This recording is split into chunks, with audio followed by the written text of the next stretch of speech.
ఇవాళ చాలా సింపుల్గా ఫిష్ ఫ్రై ఎలాగో చూపిస్తానండి. ఇది మా అమ్మ నా కోసం చిన్నప్పుడు చేపల ఫ్రై చేయమంటే ఇలాగే చేసి పెట్టేది. మీకు కూడా ఫ్రై ఎలా చేయాలో చూపిస్తాను. ముందుగా ఫిష్ని నీట్గా కడిగేసుకుని ఉప్పు కారమే పట్టించుకోవాలండి.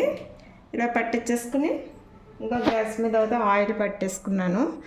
ఆయిల్ కాగే లోపల మసాలా కూడా ఉల్లిపాయలు, అల్లం, వెల్లుల్లిపాయ పేస్ట్ పట్టేసుకున్నాను. అంతేనండి, చాలా సింపుల్గా అయిపోతుంది. ఇంకేం కూడా అక్కర్లేదండి. ఇప్పుడైతే స్టార్ట్ చేసేద్దాం.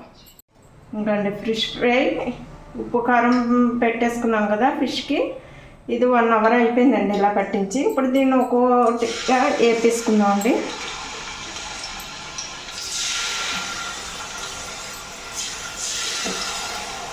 ఇలా పెట్టేసుకుని అటు ఇటుగా కొద్దిగా వేపేసుకుందాం. అటు ఇటు తిప్పేసుకుని అదే వేపేసుకోవచ్చండి. ఈ వేగాక తర్వాత ప్రాసెస్ ఏంటో చూపిస్తాను. ఒక సైడ్ అయిపోయినాయండి, ఇంకో వైపు కూడా తిప్పేసుకుని వేపేసుకున్నాం. ఇలా 2 సైడు చక్కగా వేపేసుకోవాలి. ప్రతి ముక్కని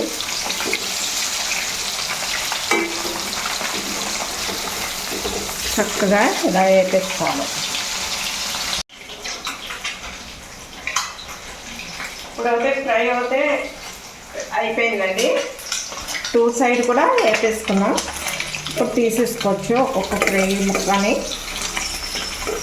ఇలా కూడా బాగుంటుందండి. ఇది ఒక రకం ఫ్రై అన్నమాట.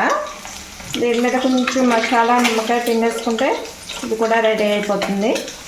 కానీ నేను కొంచెం గ్రేవీలాగా చేస్తున్నాను మా అమ్మ చేసే స్టైల్లో కాబట్టి ఇలా వేపేసుకుని పక్కన పెట్టేసుకుని ఇప్పుడు ఉల్లిపాయ పేస్ట్ ఇదే ఆయిల్లో కొద్దిగా ఉల్లిపాయ పేస్ట్ వేసుకుని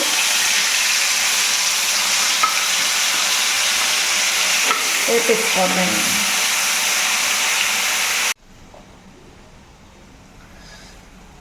ఇలా ఉల్లిపాయ వేగిన దాంట్లో కొద్దిగా పసుపు వేసేసుకుందాం.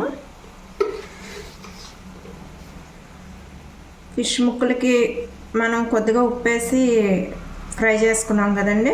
ఈ గ్రేవీకి సరిపడే కొద్దిగా ఉప్పు. ఇదిగో ఇలా ఉల్లిపాయ వేగిపోయింది కదా. ఇప్పుడు ఈ స్టేజ్లో కారం వేసేసుకుందాం. ముక్కల్లో కూడా కొంచెం కారం వేసాను కాబట్టి మన టేస్ట్ తగ్గట్టు కారం వేసుకుని ఇలా కలిపేసుకోవచ్చు. ఇప్పుడు మన ఫిష్ మసాలా పౌడర్ వేసేసుకుందాం అండి. ఈ స్టేజ్లో ఉన్నప్పుడే ఇంకా ముక్కలను నవ్వుత పెట్టేసుకుంటాం కదా. ఇప్పుడు ఎగిపోయింది కదా. ఇప్పుడు దీంట్లో కొద్దిగా వాటర్ వేసుకుందాం, మసాలా ఉడకటానికి మాట. ఇది ఒక్క 5 మినిట్స్ ఉడకనిచ్చేసుకుందాం. మనం ముందుగా వేపుకున్న ఫిష్ ముక్కలను అయితే ఈ గ్రేవీలో వేసేసుకుందాం అండి. ఇలా ఒక్కొక్కటిగా వేసుకుని ఇవి ఆల్రెడీ ఎగిపోయినాయి కాబట్టి ఇటో 5 మినిట్స్ అటో 5 మినిట్స్ వేపేసుకుంటే సరిపోతుంది. 1 సైడ్ ఎగిపోయింది, ఇంకా మళ్ళీ తిప్పుకుని ఇంకోవైపు కూడా మనం వేపేసుకోవచ్చు. అది చూడండి ముక్కకు మసాలా ఎలా పట్టిందో. అంతే, అలా తిప్పేసుకుని మళ్ళీ ఇటు సైడ్ కూడా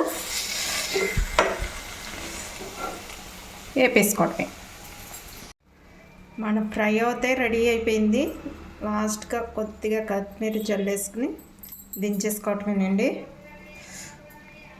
చూడండి గ్రేవీతో మంచిగా కొద్దిగా రైస్లో కలుపుకుంటూ అసలు ఒక్క ముక్క కూడా విడిపోకుండా వచ్చింది చూడండి. సాంబార్లో కానీ రసంలో కానీ సూపర్గా ఉంటుంది. కొద్దిగా కొత్తిమీర చల్లేసుకుంటే మన ఫ్రై రెడీ అయిపోయినట్టేనండి. ఎప్పుడూ ఒకలాగే కాకుండా ఇలా వెరైటీగా కూడా చేసుకుంటే చాలా బాగుంటుందండి. ఓకేనండి, నచ్చితే లైక్ చేయండి, షేర్ చేయండి, సబ్స్క్రైబ్ చేసుకోండి. ఇలాంటి వీడియోస్ ఎన్నో పెడతాను, నన్ను ఇంకా సపోర్ట్ చేయండి. కొత్తగా ఎవరైనా మన ఛానల్స్ చూస్తే వాళ్ళు మాత్రం సబ్స్క్రైబ్ చేసుకోవడం మర్చిపోవద్దు ప్లీజ్ అండి.